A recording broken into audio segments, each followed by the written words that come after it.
Magandang araw sa ating lahat mga ka-Espiro at panibagong araw at panibagong spot na naman ang ating sisiran ngayon.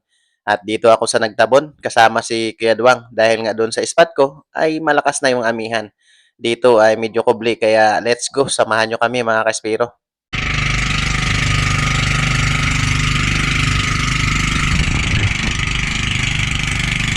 Alright guys, dito na tayo sa Susong Dalaga. Kahapon di kami nakakuha ng video kasi grabing labo pa. Pero this time ay ayan, yung malinaw na kaya let's go. Ano? Sana makadali ng malalaki. Sana makadali ng malalaki para may pangbili na naman kami ng mga gamit.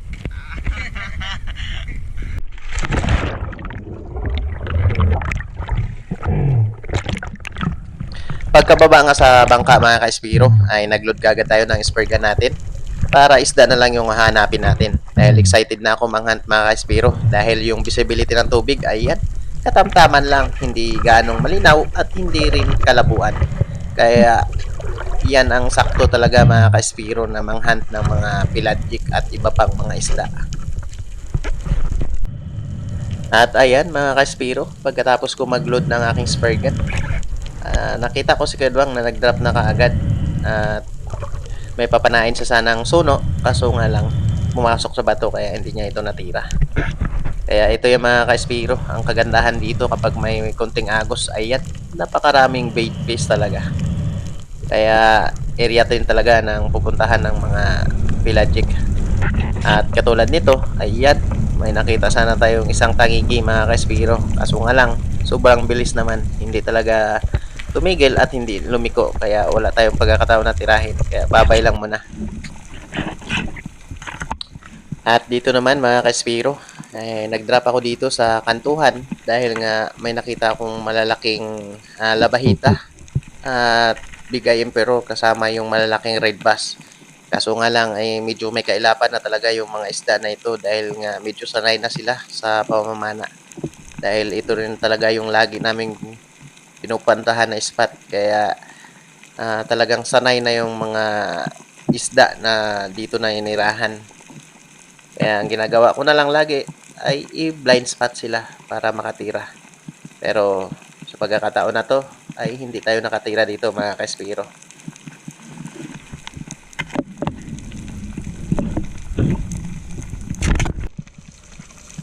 At dahil hindi sila maglapit mga ka-Espiro dahil nga medyo tanghali na, ay lumipat ako dito sa kabilang area. At dito ay may nakita akong isang malaguno or green jobfish. Kaya ito na yung binaba ko dito mga ka-Espiro. May kalaliman na itong area na ito, sa 15 meters na. Kaya ayan, talagang ginawa natin ng paraan para lumapit yung malaguno na ito para makuha natin.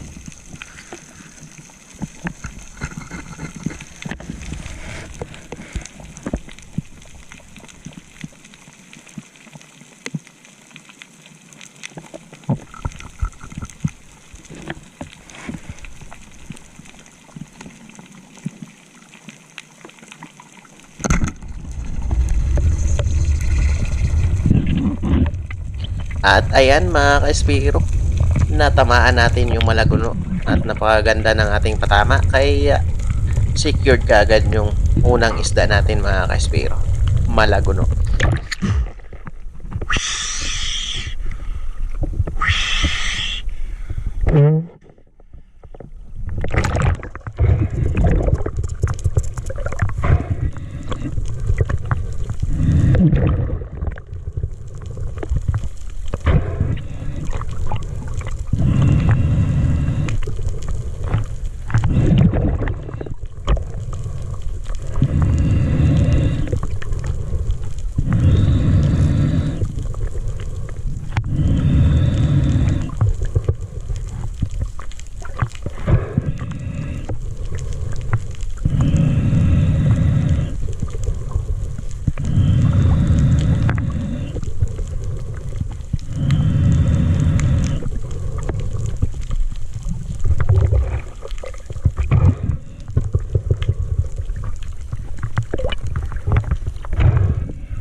At panibagong pagsisid na naman mga kaspiro. Dahil may nakita akong isang coral trout or suno dito. Kaya binaba ko na ito kahit medyo may kalaliman mga kaspiro. Dahil malaki na ito. Pero ito yung nangyari mga kaspiro.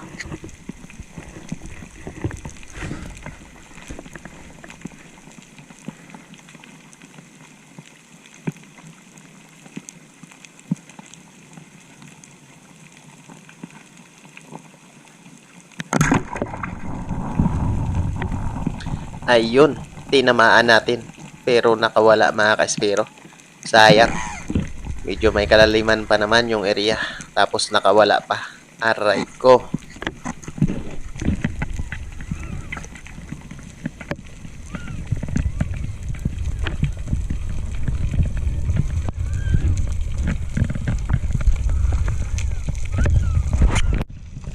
At pagkalipas nga ng mga ilang minuto pa mga kaspiro, ito, nadaanan tayo ng isang dugtut tuna. Kaso lang, ayan, napakaganda ng patama natin mga kaspiro. Nakawala.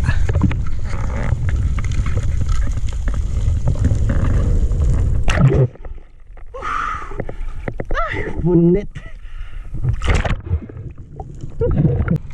At pagkalipas pa ng ilang minuto, habang naglalangoy mga kaspiro, may nakita ako isang blue bone dito or bangkilan or tassfish naman sa English. At habang pa-drop ako dito sa malalim na parte at palingon-lingon sa kaliwa kanan, at nung lumingon ako dito sa kaliwang parte ko mga kaspiro, may dumaan na malaking kingmak. Ayan, inabol ko pa ito ng bahagya mga kaspiro. Kaso nga lang medyo mabigat na yung buya ko at may kalaliman na yung area na to, ay hindi ko na pinilit talaga na habulin dahil wala na rin akong hangin. Kaya safety first mga kaspiro, para maiwasan ang disgrasya, hayaan na lang muna. At ito nga mga kaspiro, nagpahinga na kami ni Kuya dahil nga tanghali na. At ito nagprepare siya ng kinilaw na labahita para mamaya pag-akyat namin ulit ay kakain na lang kami. Pagkalipas nga ng mahigit isang oras na papahinga namin sa bangka mga kaspiro, ay nag-decide kami ulit ni Kuya na magbalik sa pamamana dahil ang oras ay 2:00 na. At oras na rin na maglabasan yung mga isda na mga hunt dito sa maliit na isda. Kaya bumalik ako dito sa spot kung saan natin nakita kanina yung malaguno at saka yung dugtut tuna. Kaya ito, nag-ambos ako dito sa kantuhan. At ayan, habang nag-aantay, may dumaan na isang lanuan or double line mackerel mga kaspiro. Kaya ayos. Kahit na hindi gano ito mabinta na isda mga kaspiro, para sa akin napakasarap ito sa pamprito at pang-ihaw.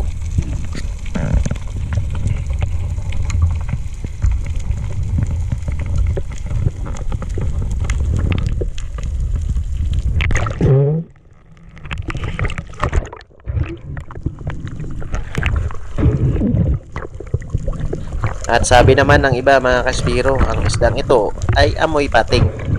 At hindi ko rin alam kung ano yung amoy ng pating dahil di pa nga tayo nakapana ng pating. Kaya hindi pa natin alam kung parehas nga sila ng amoy. At habang nagapahinga ako sa taas mga kaspiro, ito, nadaanan ako ng kawan ng mga rainbow runner o salmon. Kaya ayan, binawasan ko na ng isa mga kaspiro dahil good size naman ito. At ayan, napakaganda ng patama natin na buto yung isda, kaya hindi na nakagalaw.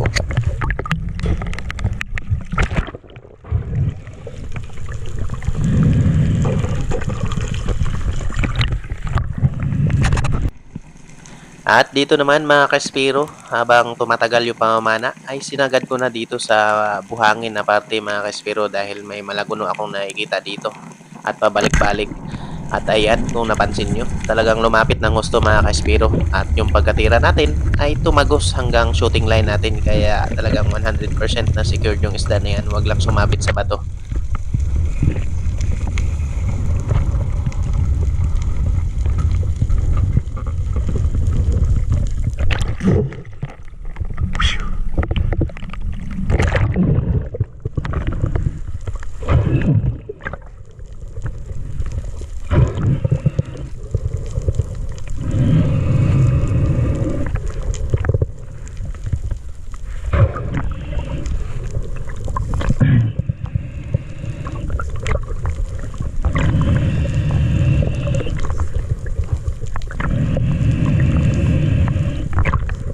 Magkahiwalay nga kami dito ni Kuya Duwang sa panghahunt ng isda mga ka-Espiro.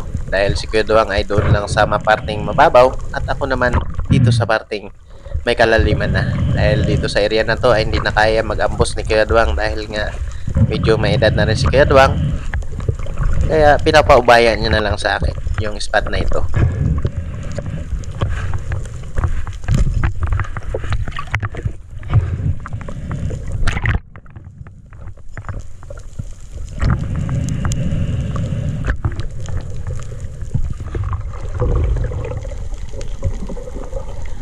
Pagkatapos nga ma-secure yung isda mga ka-Espiro na napana natin, yung malaguno, at nakapahinga tayo ng ilang minuto dito sa taas, nakapag-relax, ay nagbaba muli tayo para mag-ambos. At this time, dito na talaga tayo dadapa sa buhangin dahil yung kasama kanina ng malaguno ay nandito pa rin paikot-ikot.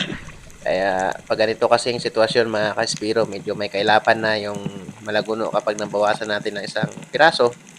Kaya ang gagawin natin dito ay akitin natin ng husto para lalapit.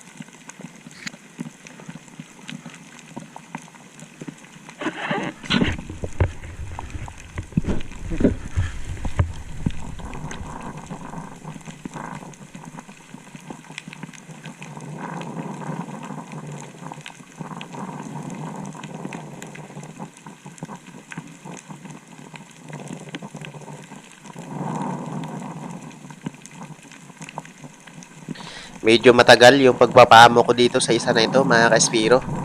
At nung pagpana ko, ay ito pa yung nangyari.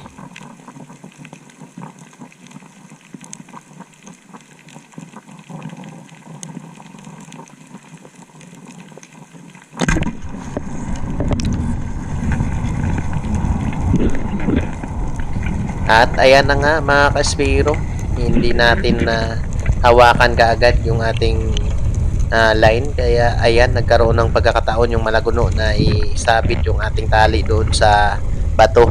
Kaya ayan, magre-recover tayo niyan mga ka-Espiro. Mabuti na lang at maganda yung pagkatama.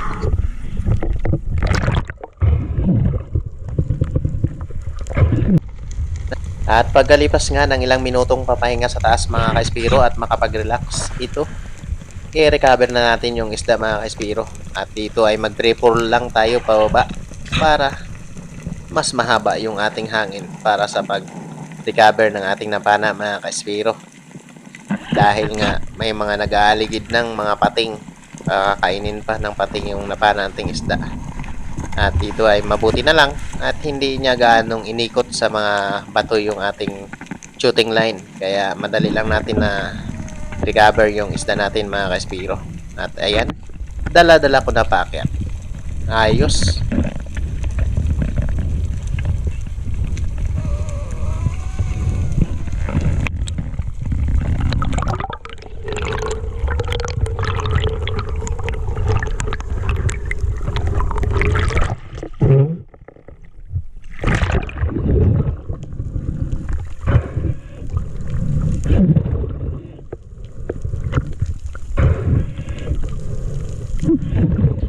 At dahil nga sumabit sa bato mga ka-Espiro, ayan, wasak yung kanyang tama mga ka-Espiro.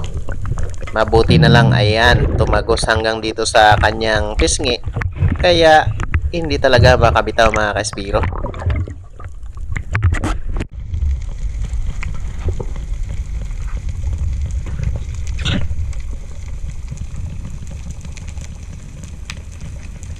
At panibagong pagsisid naman mga ka-Espiro, same spot lang kung saan natin nakuha yung mga isda natin. Dahil dito lang nag-aaligid yung mga isda. At this time, malaki na sana yung papanain natin mga ka-Espiro. Kaso nga lang, ito yung nangyari.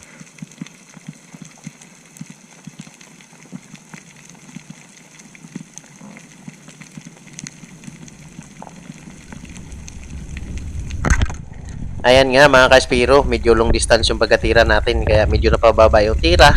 Kaya ang kinalabasan, napunit at nakawala. At dito nga mga ka-Espiro, nakapana tayo ng isang dugtutuna. Kaso nga lang hindi natin nakuhaan ng video ng pagkatira natin dahil biglaan lang na dumaan siya sa ilalim. Kaya agad-agad kong sinisid ito at hinabol ng bahagya.